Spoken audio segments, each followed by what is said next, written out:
Thank you. I just want to correct you. I'm the VP product of Armo. But other than that, I'm in the cybersecurity area for the past 20 years. I've been working with companies like Checkpoint and Variant. And today's topic is about Kubernetes security, posture versus runtime. What should we do? Is it an and or an or question? And who is in charge on this environment? So since we're dealing with, can you enable me the click, please? Okay. Yes, thank you. So since we are dealing with application security, and the topic of this meetup is application security, we need to remember how applications are developed. So we're all familiar with this cycle that starts with the requirement, the design, the software development, testing, deployment, and then maintaining, and then planning again, and gathering requirements, etc. And usually in these pipelines or waterfalls, usually it takes few months or even once a year to release an application. And usually the security persona comes and do the security assessment somewhere before the deployment. And that was pretty much the case until recent years. And the reason for that is because today there is a new methodology to deliver software. And software or applications are delivered from something which is called CI/CD, continuous integration, continuous delivery. And the basic idea is that everything is being automated. And the technology that we have today, technology like cloud and Kubernetes, enables us to do that. And while we want to release code or we want to release applications in a very rapid pace, we still want to secure them.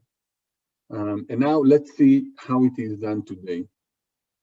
So I'm going to show a lot of statistics coming from CNCF and Red Hat reports. So I'm going to mention it when I'm going to show it. So here you can see why people are using Kubernetes. And you can see that one of the motivations to use Kubernetes is to shorten the development time. We can see that when people were asked how often they release code, you can see that most of them went from months and years to something which is very, very rapid, weekly, daily, multiple times a day. So we understand the velocity of shipping code has increased dramatically in these environments, cloud and Kubernetes. And when people were asked who is responsible for the security of Kubernetes, and this is a mind-blowing answer, you can see that security is not taking the lead, or it's not the majority of the answers. So basically we understand that in Kubernetes there is a little bit of shift in the responsibility. So basically we have two personas when we deal with the Kubernetes security. These two personas are the CISO or the security practitioner, and then the developer or the DevOps practitioner. And if we look at what are the concerns of each one of them, so we know that for the security practitioner, he's much involved in compliance. Most of the security practitioners I have been talking to, they don't know Kubernetes that well. They do understand that they can put next generation firewall before Kubernetes to protect the north-south traffic. or WAF or API gateway to protect the traffic that is coming to the ingress. Most of the people that I've been talking to, they are okay with buying a standalone solution, a dedicated solution for Kubernetes, but they don't really understand how it works. When we talk about the developer doesn't care about security. For him, security is a choke point. It adds friction. He cannot run as fast as he can because of security. He doesn't like to add things to his pipeline. He's a bottleneck today in the organization. I don't know if you're watching LinkedIn, but today DevOps is one of the most wanted jobs out there.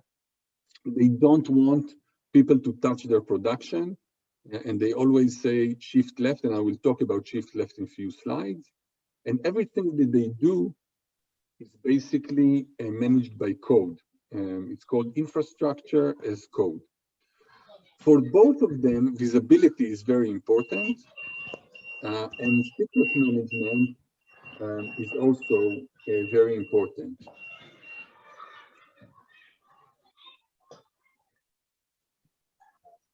Okay. When we ask people, when people were asked what is the what are the challenges when using or deploying containers, we see that complexity and security are in the top 3 answers. So security is a challenge when it comes to Kubernetes deployment. Lior, I think you're creating a lot of noise.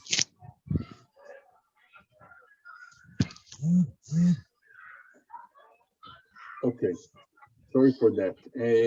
When people were asked what are the issues that they had in the last 12 months, we can see that a lot of the issues come from misconfigurations. There were security incidents during runtime. And we will please remember that when we will come to talk about runtime security. And also major vulnerabilities needed to be remediated. When people were asked about, okay, sorry. When people were asked about what worries them when we talk about Kubernetes security, so we see that misconfigurations, again, it's the top answer. Vulnerabilities and attacks are coming next. And for me, it's not a surprise that runtime is the most interesting life cycle phase that they want to protect. Now, once we've seen all this and we understand the ecosystem that we are working on, let's talk about the new norm or the new buzzword, which is shift left. And the idea with shift left is actually brilliant. The idea is to, if you look at the CI/CD pipeline, the left side is the continuous integration. And there is a notion today to apply security as soon as possible. This is not a surprise. You don't need to be a genius to understand that it has a lot of value. It's very, very similar to the times where we developed something and we wanted to make sure that we get the bugs in QA or in unit testing instead of getting them on a customer production site. So here it's very, very similar. We want to have the security value to do things that we can do before we go to the continuous deployment phase. So in the continuous integration, when we develop the software, We want to be able to find a lot of the security problems before they reach production. And this is the idea with the shift left. Now, some companies or some vendors, as well as some research organizations, they claim that shift left is enough. If you scan your containers, and containers are immutable, the idea with the immutability is that with containers, you don't patch them. When you have a bug in the container or you have a problem in the container, you just fix the image, build it again, and just ship a new container. It's just like a mobile application. You don't patch your mobile applications, you just upgrade them, and that's it. And also in Kubernetes, everything is declarative. So all the objects, all the definitions, all the desired state and configuration in Kubernetes is declarative. So it's the same thing here. No one should go to the production environment and change something. What you need to do is you need to fix it in your CI, in the development stage, and then ship it to production.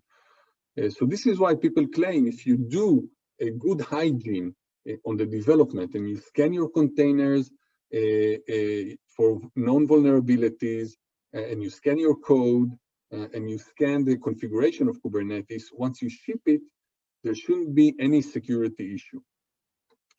And when I created this presentation, I thought to myself, is that really the case? Is that enough? So in my opinion, the answer is no. Why? Because when you scan vulnerabilities and you deliver a new image every time, it's true that that basically you're lowering the attack surface.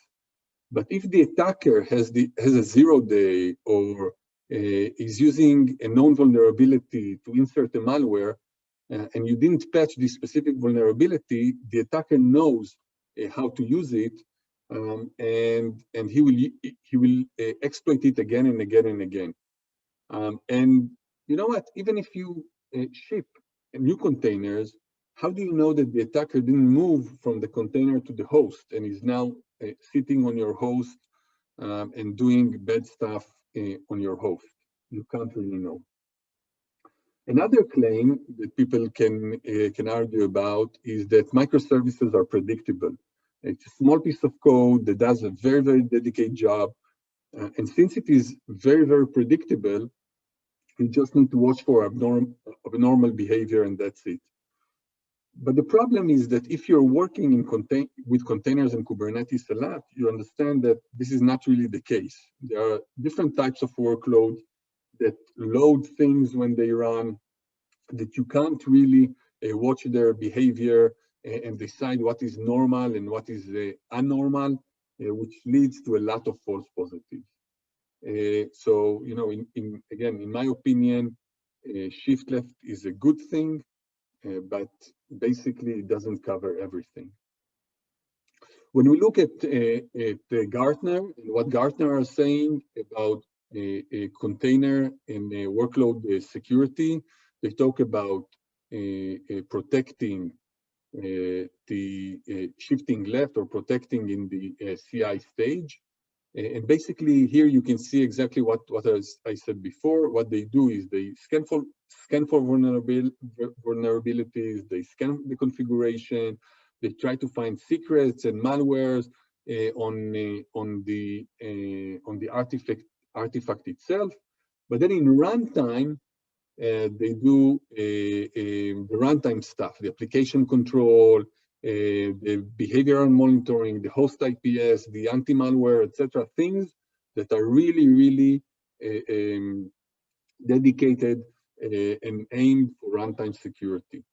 And basically, they created this pyramid stating that there are the basic needs that basically starts with the shift left and all the scanning and hardening of the environments. And once you go up, you get to things like runtime, threat detection, etc. And they claim that this is the basis of this pyramid. Are the basic needs when it comes to Kubernetes security, and then once you go up, the need is less has less priority. In the recent report that Red Hat did, we see something a little bit different. We see that when people were asked to rank the Kubernetes security capabilities, the importance of the Kubernetes security capability, you see that runtime threat detection got a high score, a very high score, more than image scanning. So I think that now there is a shift even in the understanding of people that while image scanning, which was the bread and butter of Kubernetes security up until recently, is starting to be a commodity, and people are looking for advanced runtime threat detection solutions.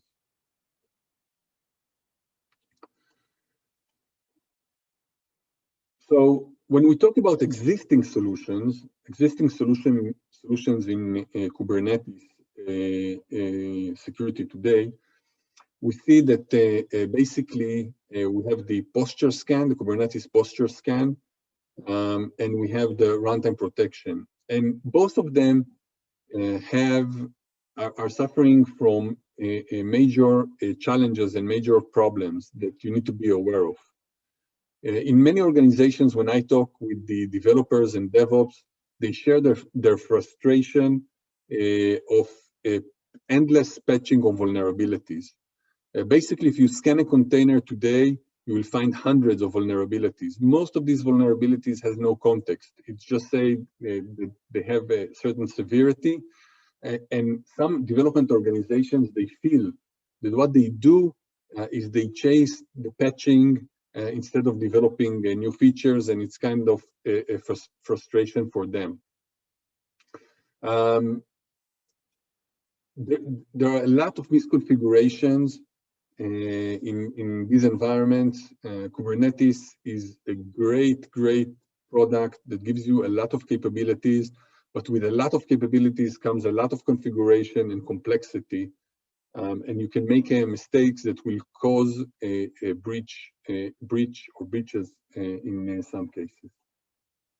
When we talk about runtime protection, as I mentioned before, most of the solutions, what they do is they do a behavioral analysis, which is a little problematic because you can't really define what is normal versus what is not normal and create a baseline.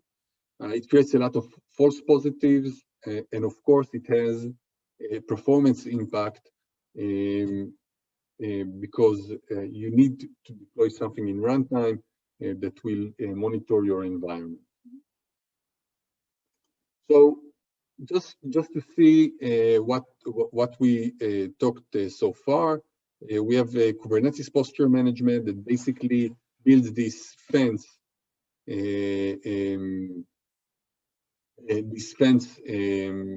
In your application, but if you don't close the runtime protection, someone will come and will enter through these cracks because you can't really fix everything, and you can't really close all the problems.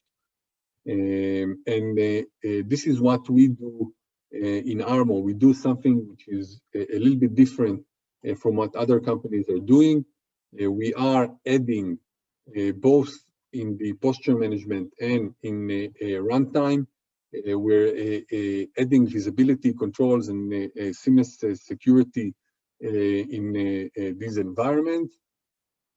And we use things that we see on the posture management side in order to have a better runtime protection. And we use the runtime information that we have in order to have a better posture management.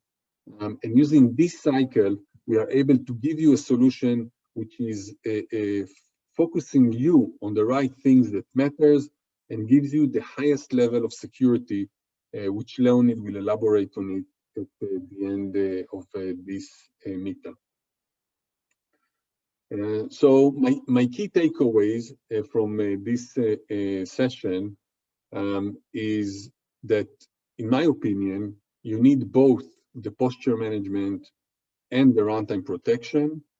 You need to scan your environment, your images, your configuration as soon as possible, but you need also to apply a runtime protection. You can start in dev, staging, and production according to your company policy. And in any case, stay safe and make sure that no one gets into your cluster. So Lior, I think that I finished before time. If you have any question, and now is the time.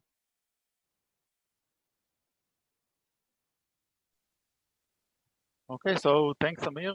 Guys, if you have any questions, write them down in the chat. Amir is here to answer all your questions. So let me check in the chat if we have anything.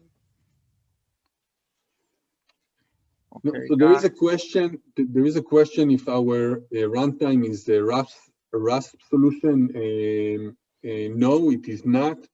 We are not. RASP stands for runtime application self-protecting solution. We are not a RASP because for a RASP you need to install something in your application and you need to link with it or compile with it. We are adding. Leonid will show a demo of what we do, but basically in order to apply our zero trust, you need something in runtime, but it's not. It doesn't require you to do any work beforehand. Okay, so I can see Anonymous is asking what Kubernetes security includes. Okay, that's a good question. So basically, as I see it, in Kubernetes, you have the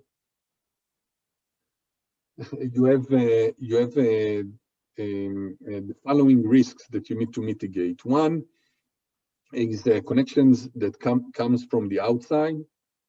Two is connections that are going east-west inside of the microservices. Kubernetes basically is flat.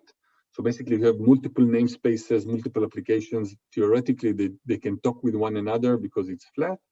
The second thing you need to protect is the host that is running all your containers. When a pod or a container comes up, it has a definition of what it requires from the underlying OS. And in some cases, you can be a root, which is not the best practice. And then the last thing is what you get from the Kubernetes API server. So basically, what are the capabilities that you can get from Kubernetes? Because basically, if you're an admin, you own the cluster, you can do whatever you want on the cluster, which of course can be problematic if someone breaks into your application. And of course, you need to protect the application itself because at the end of the day, it's code. It can be Apache, and then it suffers from various Apache vulnerabilities. And it's no difference from any other application that you need to protect. So when we say Kubernetes security, we mean that you need to make sure that your application is not running with known vulnerabilities, because that's the low-hanging fruit for attackers. You need to make sure that if an attacker gets into your environment, he can't do anything bad in the underlying OS, in the Kubernetes control plane, as well as the ability to move laterally. And so that's basically what Kubernetes security is all about. Okay, can I ask a question that is interesting me? From your experience, Amir, what are the most common vulnerabilities or misconfiguration are the most common in when running Docker and Kubernetes? What are the most common or most mistakes that people are doing from security perspective? So I think that I will talk only on two things. There are more than that, but I want to mention two, which in my opinion are very important. One, I saw it in a lot of organizations. People are taking a lot of container images from open source and use open source in order to create microservices. They do it by taking container images from many open source container registries. So protecting your organization from taking malicious images is one thing. Making sure that you're not running something which is out of date, that has a lot of vulnerabilities, that's another thing. The second thing that we see that comes from organizations is that when you develop something and you test it, you go to the testing or integration phase. Normally, what you do is you configure your Kubernetes to be very, very, I would say, relaxed. So you can run things as privilege, you can give it a very excessive role, etc., etc. But then when you move to production, you forget why you did it. And then, you're running something in production, which basically, if it hacked, if it is being exploited, the attacker can do everything that he wants on the cluster, which is a very, very bad practice. Okay, so I can see here more technical, one more question regarding what are the main attack vectors on internal microservice deployed in a pod? So what are the main attack vectors on internal microservice deployed in a pod? I think that there isn't any specific answer for that. I did mention all the different attack vectors that exist out there. RCs, are still things that people are using, even when it comes to containers. And then lateral movement is relatively very easy in Kubernetes because most of the organizations are not doing any microsegmentation whatsoever. So basically, if you land in one of the containers, basically you can move laterally in the cluster without any challenge. Okay, thank you for that, Yossi. A great question. Thank you very much, Yossi. There is one last question, which I think relates to the product itself. Amo, what is the impact of performance of your product? Someone said that he heard adding a sidecar creates a significant overhead. Yeah, adding a sidecar is a significant overhead. We are not a sidecar, and Leonid will elaborate on that. We have a very, very, very small, I would say, neglectable overhead. It really, really depends on the use case and the policy that you set when we apply the zero trust policy. But basically, it's less than 5% CPU, and it's a very, very low footprint on memory. And again, Leonid probably will elaborate on that at the end of the presentation. Okay. So thank you very much, Amir. It was very insightful lecture. Thank you very much.